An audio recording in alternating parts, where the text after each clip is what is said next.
Yes, good morning and welcome. You're still watching Power Breakfast right here on Citizen TV, and it's time for us to take a look at the headlines on the dailies this morning.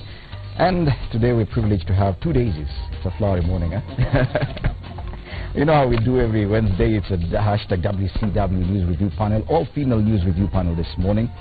Next to me, Daisy Amdani, governance analyst. Thank you so much for agreeing to come here. Anna Nyokabi Gadesha, women representative, Kiambu County. Good to have you.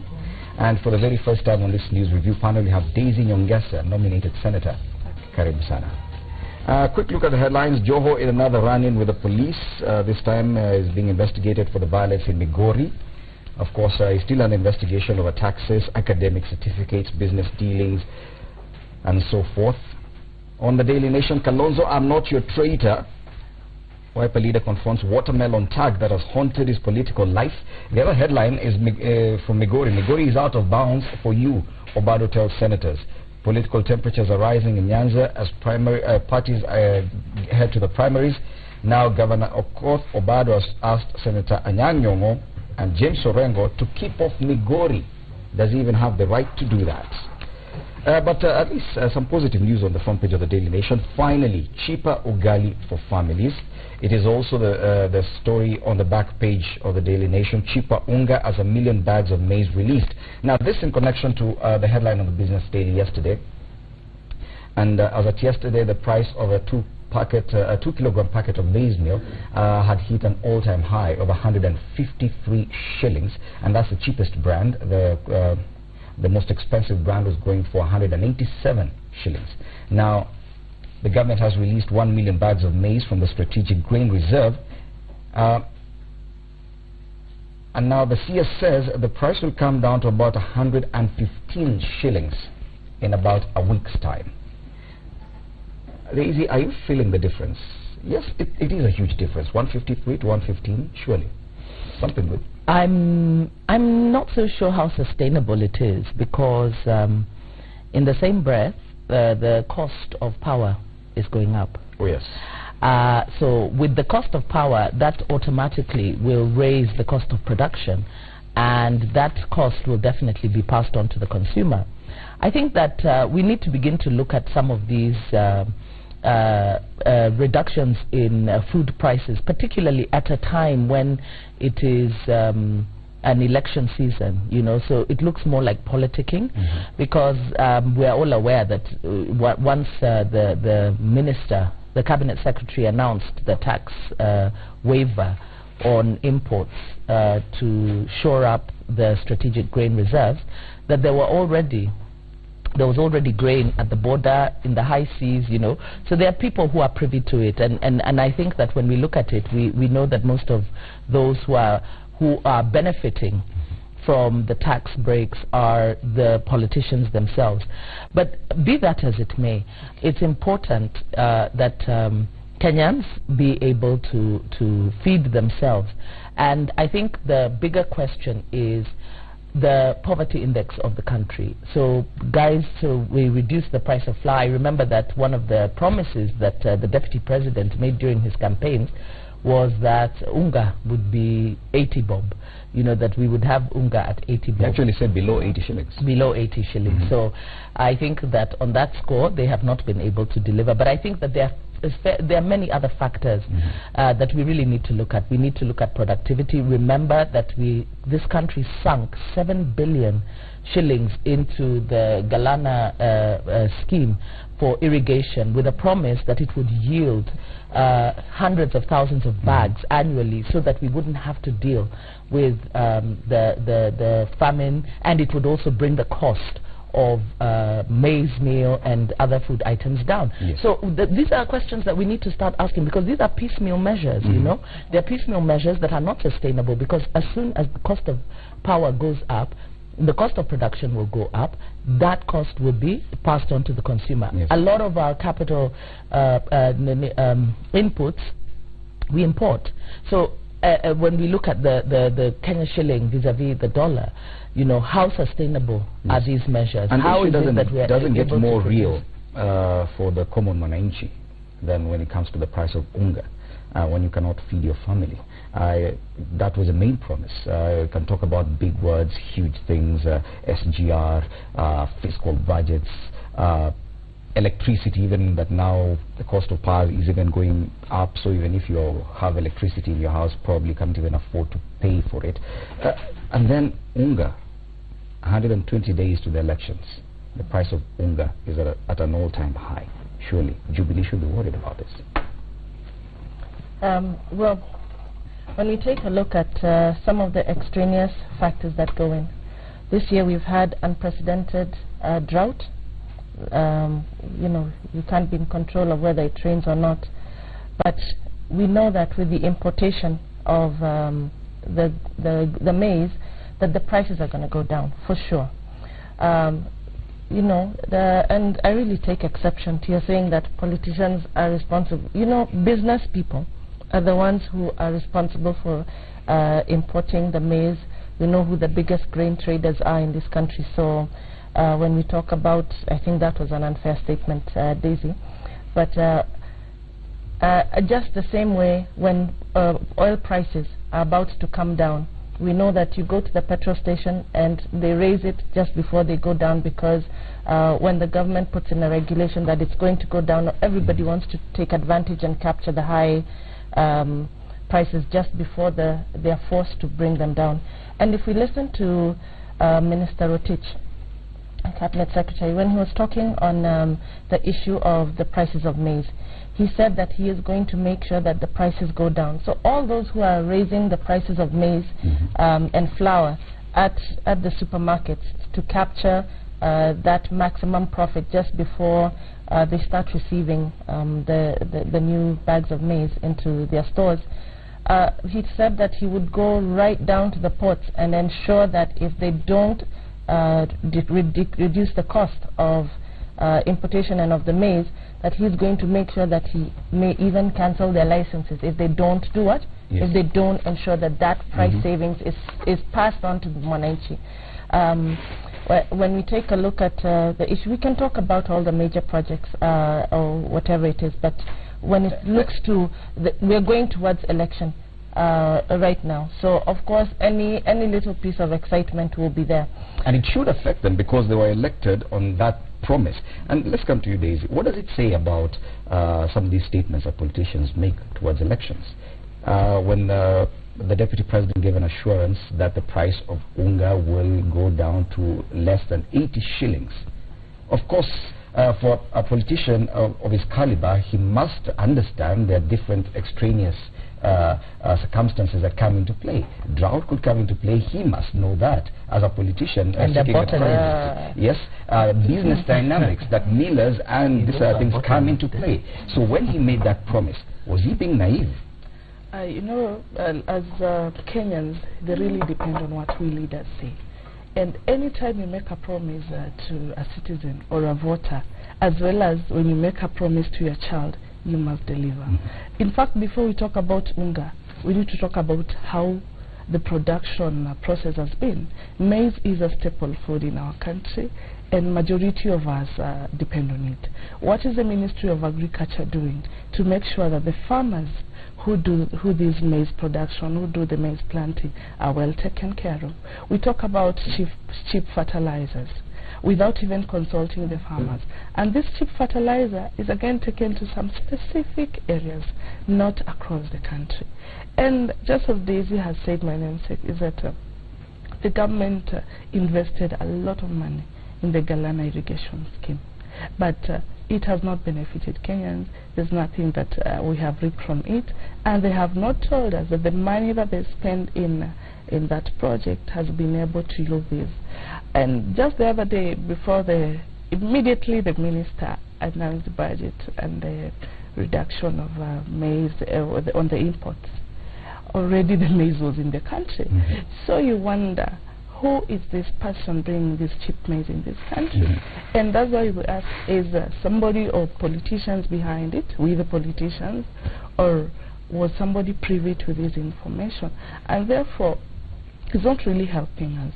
And as leaders, we should give proper information to the Kenyans because they depend on us. Yes, of course. The price of unga currently is at 153 shillings for a 2 kilogram pack.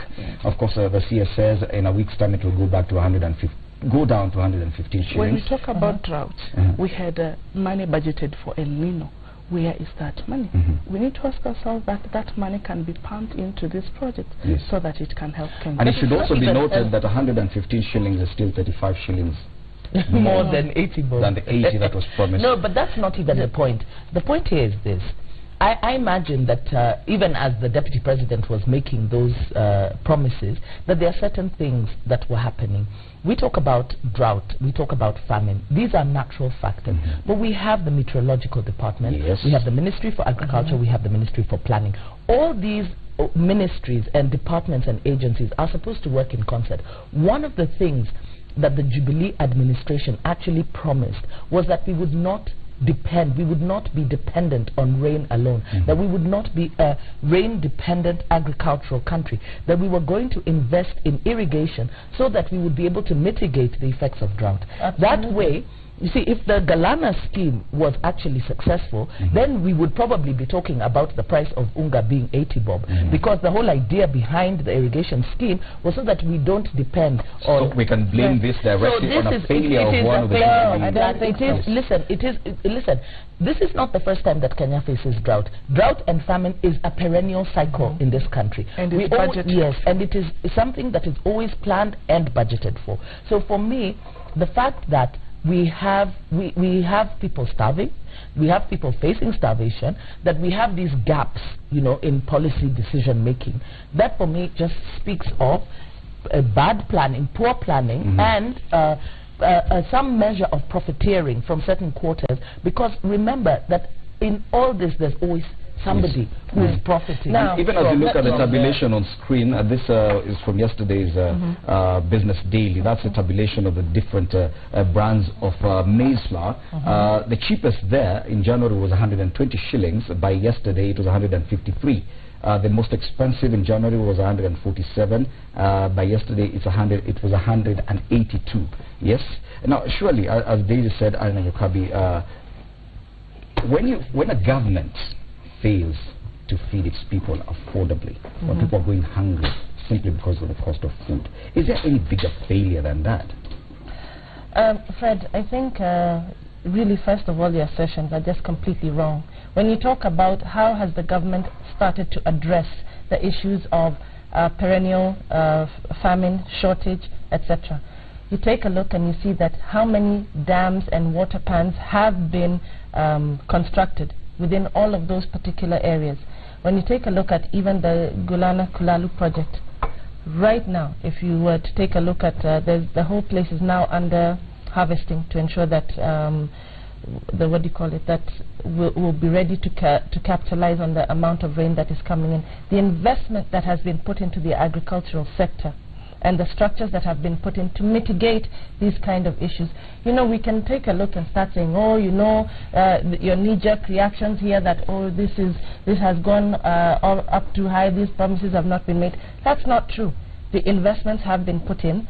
There may be a few structural gaps, but the number of dams that have been created, the water pans that have been built within the country, and of course those are rain dependent, but we have to admit that when we now come towards an issue of the cost of flour, if you talk about unscrupulous business people trying to take advantage when they've heard that that maize has come in, they're trying to get rid of their stock within their stores. Because right now, when you have over 1 million bags of flour within the country, what are you going to do? You have to drop the prices. Are you saying we just give Jubilee more time? That probably this you were told 1 week. Plans that you were told that 1 week is going to take place in terms of the cost of flour is going to go down. And we will see that Kenyans will start to benefit from that. Everybody knows that when you move government machinery from going one direction to change it to go to the other direction, you know how long it takes, and you don't need to be told that. Let's now move on from that headline. Of course, it's a debate that cannot end. As Anna Nyokabi Gadesha tells us, we should probably just give time for government plans to work. How much time? That the juries are still out there. Let's take a look at another headline on page 4 of the Standard. And MPs yesterday passed a bill placing the Attorney General under their mercy. Now, this is one of the headlines that could just escape the notice of many people because it's not big politics, it is not the price of maize flour, but this is also quite something. MPs yesterday passed this bill. It takes away the Attorney General's privilege of serving at the pleasure of the President. Now, if the bill becomes law, that means once it is signed by the President, the AG will now be answerable and serving at the discretion of Parliament. And he can be hounded out of office in a similar fashion as heads of other constitutional offices as the EACC. Now, curiously, the Office of the Attorney General Amendment Bill leaves out the Solicitor General from this provision. That effectively makes the Solicitor General the only state officer serving at the pleasure of the President. Now, the main question is this a direct target against the current Attorney General, Gideon Muigai? Because I don't get why they should do that and leave out the Solicitor General. If it's about all the state offices, then it should be uniform. Daisy, what do you think? I think I sympathize with the Attorney General. I think it's very unfortunate the way Parliament are seeking to bring all these constitutional offices under their heel. We've seen any time they get any kind of negative report coming or their whims are not answered to, they threaten these offices, whether it is ethics and anti-corruption. They threaten to slash their budgets, whether it is judiciary. And I think that the AG is now the latest victim of the Parliament, the 11th Parliament, which really will go down in history as perhaps the most vicious in terms of refusing oversight. Having said that, the bill must be signed into law by the President. And I think that should the President assent to this bill, then we can only then interpret that his hand is in it. And for me, the one thing that I say, I would just like to advise scripturally, the book of Proverbs says that if you have wise counsel around the throne, then the throne will be established. But if you have evil counsel around the throne, then it becomes unstable. Yes. I think that it's unfortunate because I think Gideon Muigai has a lot to offer, and the President should actually protect that office because he needs to have an Attorney General he can count on. Before we come to Anna, because you're from the National Assembly, which passes bill, let's go to the Senator. And do you think it's a direct target again on Attorney General Gideon Muigai, that probably people don't like what he's doing, how he's advising the government? Gideon has been a very level-headed man. And that's exactly the problem, probably. And now I wonder what has gone wrong, and for sure that is so unfair for him. And he has done so much. I sit in the Senate, and many times we have invited him to the House so that he can be able to give clarifications on many matters, and he has been there supporting our work. I don't know what has happened just a few months before we go to elections. Maybe Anna will be able to tell us more what's happening. Yes, Anna, we need to understand exactly what's happening here. We have a new constitutional dispensation. This particular dispensation requires that we have public participation. It requires that those who are holding offices are answerable to the public. The only way that we can be able to do that is have offices where officers serve the public answerable and able to come in and be oversighted. Now, the role of the National Assembly is to oversight the executive. The executive includes the institution of the presidency, the state law offices as well. So when you have certain offices that are not in line with what the Constitution requires, that they be oversighted, that they be answerable. It's very unfortunate, Fred, that you would even be a participant to a debate insinuating any wrongdoing on the part of the 11th Parliament or the National Assembly, that they are in any way victimizing any one person.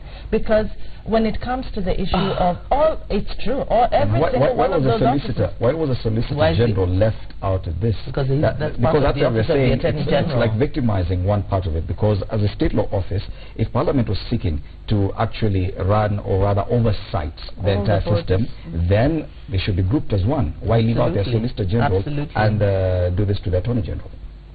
Well, remember, he's a state law officer but serves under the Attorney General, correct? Yes. So you don't need the watchman and the sweeper and the tea girl to be put under what? I think this is a very, very dishonest because what happens now? It is not. It is very, because the person answerable in terms of the judiciary and the state law office is the Attorney General. But it is not the Solicitor General. Yes, they will be called and they come together when it comes to meetings.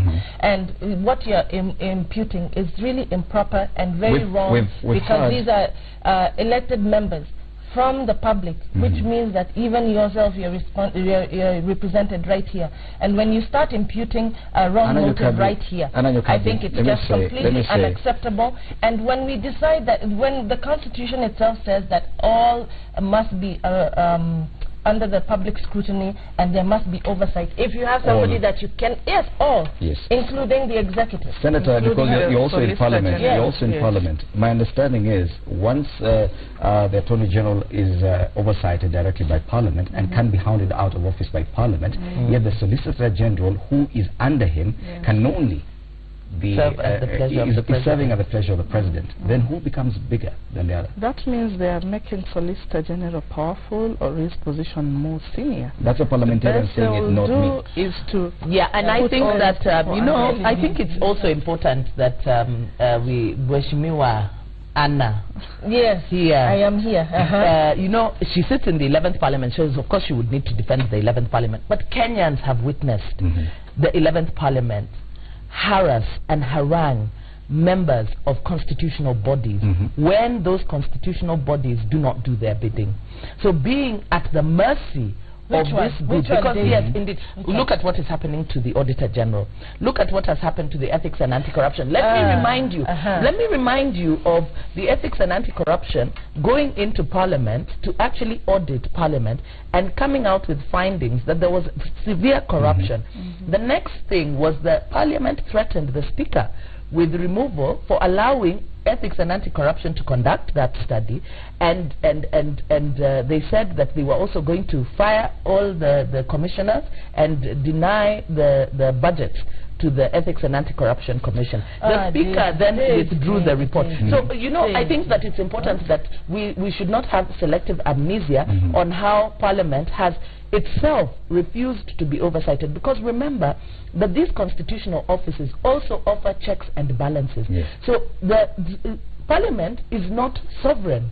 It is not supreme. It's not the most supreme organ. Even they need to be oversighted by other bodies. But the minute any oversight is done over Parliament... Do you expect this bill to come to the Senate? I don't think so. It will only be done at the National Assembly. So after this it goes straight to the As much President. as we know, the AG, whatever he covers also affects the counties, and therefore it's supposed to come to the Senate. But the National Assembly for many years, over the last 4 years, sometimes they don't care. They don't care about the other house. And when we talk about the 11th Parliament, Daisy, you need to put it clear that the Senate has come out strongly to defend this country, to defend devolution, and to defend these constitutional bodies, unlike what the National Assembly members are doing.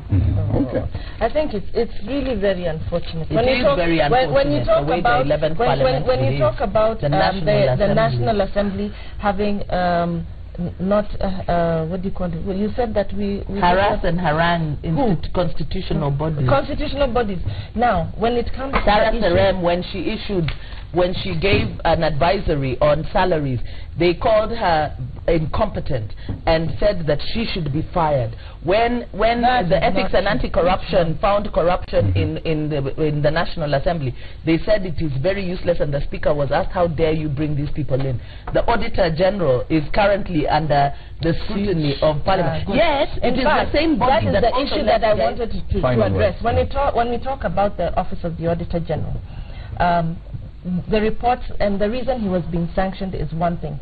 You don't come in and start claiming that there has been loss of funds when you have not given the other offices enough time to return their budgets or the ministerial budgets right back to his office or answer the questions. You just want to use selective information that you pass on out there. They're supposed to be given enough time to do their work. Look, of course, when you audits are time bound. By the time the Auditor General is coming into a ministry and they have given time, right? But why is it that when the reports finally come in, that he doesn't go back to say, okay, the reports have been submitted, every financial information has been brought in, therefore there has nothing has been Let's stick to our mandate. Let's stick to our mandate. We're discussing headlines that are there today, and it has to do with the AG, the Attorney General. I know the Auditor General is another issue altogether, but this one has to do with the Attorney General. The main question is, why leave the Solicitor General out of this? Because it's simply a matter of writing it as well. Yes, the same bill, I'm sure the drafters could have just included the Solicitor General. If the SG reports to the AG, you know, you need one person responsible or head of that particular. The Solicitor General is not appointed by the Attorney General. The Solicitor General, like the Attorney General, is appointed by the President. Therefore, you cannot argue that they serve under the same office. They are both appointees of the President. So if the office of the Attorney General is to be subject to parliamentary oversight, then automatically the office of the Solicitor General should be also submitted to the same. But in this case, a separation, a clear delineation has been made. We just need to understand why the reason, and you know, it's just that you choose not to listen. If you have one reporting body, which is the Attorney General, and the SG reports to the Attorney General, or they work in conjunction with, you cannot, as I said, go calling every other person who is under that person to come in and report to you. You must have, correct, therefore that is why if they're both appointed, then you have one person, the overall person who is responsible, to come in and answer.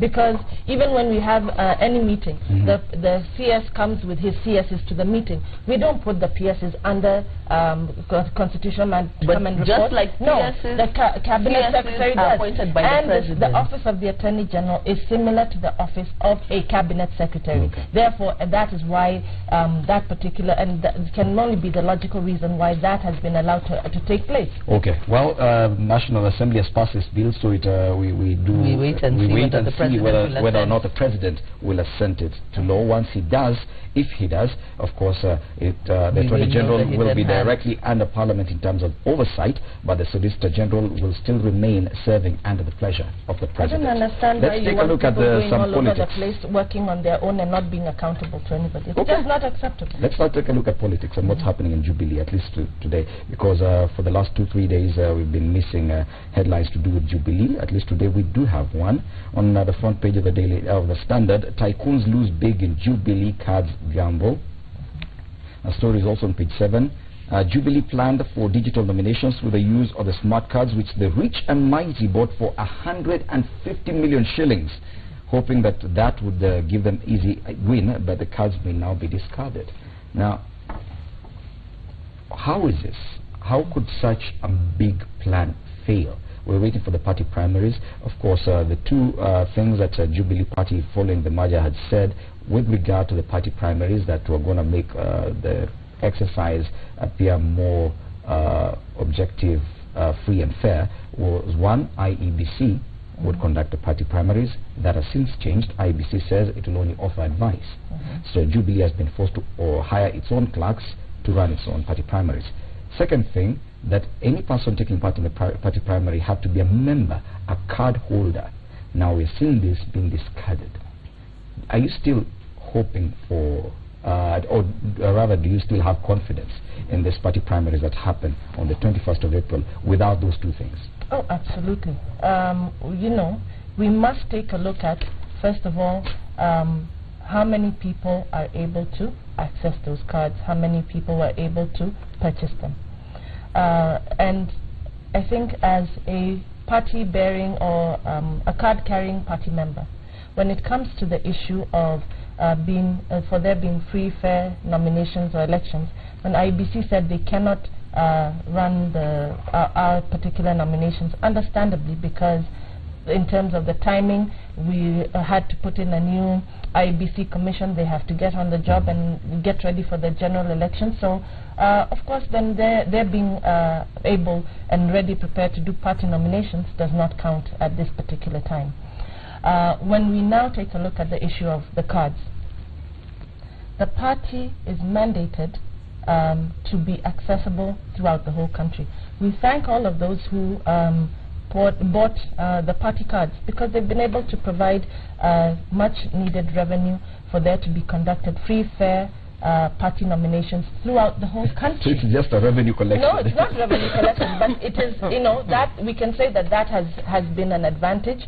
But the areas where they find that the population is maybe 2 million, the cards bought are 50,000. Now you tell me, as a logical person, what would you do? You would ensure that everybody is able to access the party nominations, the elections. So by doing what? By ensuring that they come in and register as party members. There's that SMS number 3053 that enables people to just key in with their number and their ID number to become party members. I'm not part of the planning committee in terms of where the party is at.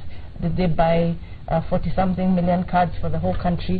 That may not have been. Anna, the thing is, you've gone outright defending Jubilee, and of course we're not saying they're doing anything wrong. There's nothing wrong with that. I'm asking you as an aspirant within Jubilee. They could have just as well been aspirants within Jubilee. When it comes to the party nominations, do you have any concerns now? After now, with this such a problem, the IEBC not being involved, these cards now no longer in use, are you not concerned? Do you have any concerns? Do you think it would have been better if the cards were used, for example? No, it's all about... It's no longer a Jubilee versus NASA thing. It's about accessibility and being able to vote the candidates. If the cards were not able to be distributed for some reason or other to all the members, like Kiambu, we have 1.1 million registered voters.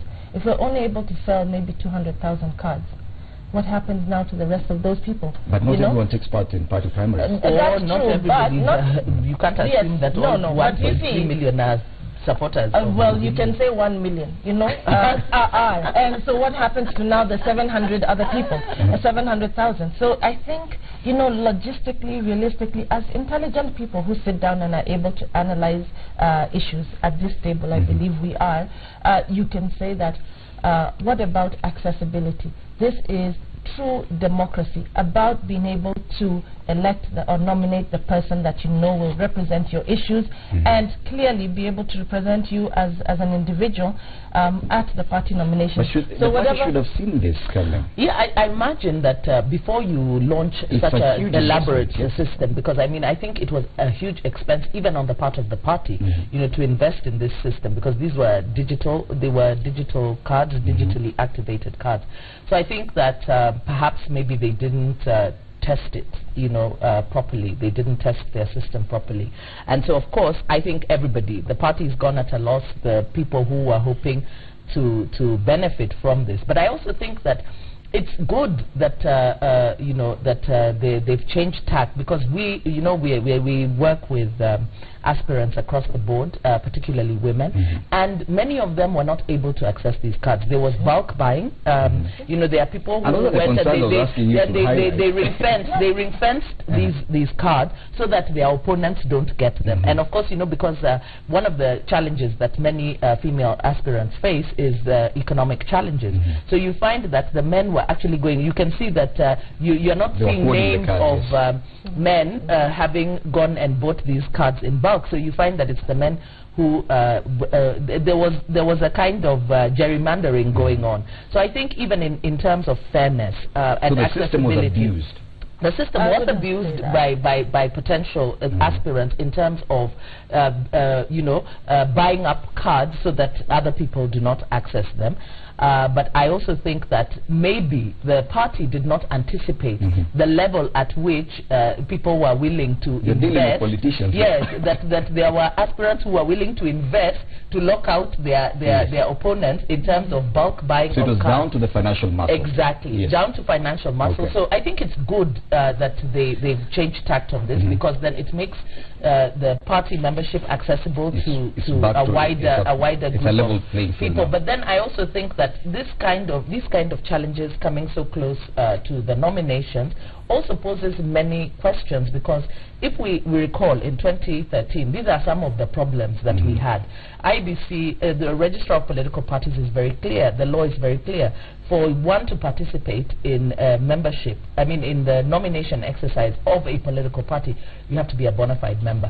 When we look at the results that came out, especially in light of this report, we see that very few parties were actually able to register more than 1 million members, right? And you see, when you look at the numbers of the cards that were bought, there was great anticipation. Yes. So I think that we're going to begin to see a lot of some of the challenges we saw in 2013, where at the end of the day, it's going to be a free-for-all. It's going to be a free-for-all. It is the whole of you mean it's going to be democratic, it's going to be free, it's going to be fair? It's about nomination. It's about being a member of a political party. I want to give Senator Daisy an opportunity. Incidentally, you're in the Senate courtesy of a nomination by ODM. Going forward, it's an election year. Are you hoping to vie for an elective seat? I'm vying for Likuyani constituency. Or member of the National Assembly. And just to talk about these cards, if for sure these smart cards were being used to buy ugali, Kenyans will run for it. But because it's not benefiting them, people are like, this smart card is so good, but how is it going to help me? And according to me, is that Jubilee were trying to test if they have many supporters in this country. They have realized they spent or invested a lot of money in this project, but it has not yielded results. People are not interested about those cards. Why? It is because that is one person who bought 150, invested 150 million. Another person invested 7.5 million in buying the cards. But people have realized there's nothing Jubilee government has offered. That's why they're not even interested in their cards. And actually, come 8th August, NASA is going okay, ladies, our time is up. Our time is up, but I'll give you an opportunity to say your final words. Of course, it is the nominations month. ODM starts as early as this Friday, 7th. Jubilee, you have to wait until 21st. As women, are you confident of a free and fair nominations process at your party level? It's no longer NASA Jubilee. At your party level, if there are concerns, raise them here and be honest about it. Sometimes I find that you just defend your party positions without raising the legitimate concerns that should be raised. Yes, as you give your final words. Let's start with you, Daisy. Of course, you're not. Really, you should have started with Actually, Come on, really? No, we started. Yes, well, for me, I'm concerned about the violence that we're witnessing, and that there seems to be nothing really being done to curb the violence. I think that will have serious negative implications on the participation of women and other people, and I think that IBC, Inspector General of Police, political parties really need to rein in the violence. On the other hand, there's also the issue of the 2/3 gender principle. We don't have any mechanisms within political parties. We expect to see some goodwill. We've heard a lot of lip service, but we don't see anything happening, towards it. I really do wish the women and all aspirants well, but let us not forget that this clarion call for free, fair and credible elections means that the political parties themselves must also display that free, fair and credibility of the electoral process. It is not just about IBC. The process begins now. And if we cannot have free, fair and credible processes within the political parties, then we are certain that the elections are going to be a complete mess. Okay. Anna. Well, free, fair party elections is something that is on everybody's mind. We have seen ODM has clearly now gone and given out party tickets to their financiers. or you know, those people who they know cannot even pass the IBC clearance certificate, you know, serious credibility issues in terms of education credentials, participation in criminal activities. You know, we can see that all of those have been given free Speak and about direct Jubilee. nominations. Speak about Jubilee. Yeah, now you'll be given your turn to talk. And clearly that the party to join now is Jubilee. We have our nominations coming up on the 21st.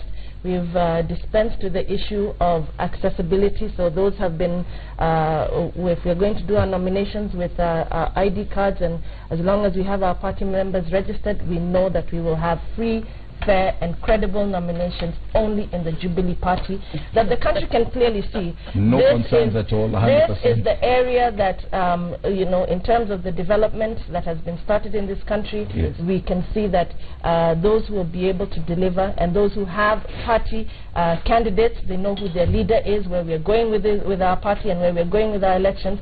Jubilee Party is the one to be, not Watermelon or people who give direct money to the party leader so that they can be able to get their seats. Okay, thank you. Anna Nyukabigadesha. Finally, Senator Daisy Nyongesa. Thank you so much. Baba Raila Amolo Odinga, my party leader, the #1 president of Kenya, ODM, has come out so clearly to say that we shall have free and fair primaries. And the other day he had a meeting with the women who are going for elected seats, and there was a reassurance that all is going to be well. And even he stood and said that any violence directed against a woman, that person will be punished. And therefore I have a lot of faith in my party ODM that women, we are going to be given an equal playground for us to participate in the nomination. And down the line 4 years, Jubilee has not delivered. Kenyans, including those Kenyans who live in Kiambu, have seen it so clearly that as much as they want to protect Utamaki, that Utamaki is nothing to them. It is not roads, able to give them unga at 80 shillings. And it is Kenyans have a choice to make. Even if it's 1 week, it's going to 115 shillings. That one is not going to benefit Aluya. And by the way, people are even criticizing and saying that, you know, you can, now we have to survive on chapati. Chapati was very expensive. Today you can afford to buy chapati. And ugali, which is a basic food to us, we cannot afford. And therefore, Jubilee has failed. As much as they are, in fact, the budget the other day was like lip service, trying like a campaign manifesto, which was too long for Kenyans even to understand. Thank you, Senator. You are going money aside and give your party leader so you can get your tickets. That's the only thing that Senator Daisy Nyongesa, nominated Senator, Anna Nyukabigadesha, Women Representative, Kiambu County, and Daisy Amjani, Governance Analyst. Thank you so much, ladies, for helping us look at the headlines this morning. Well, for me, it's good morning.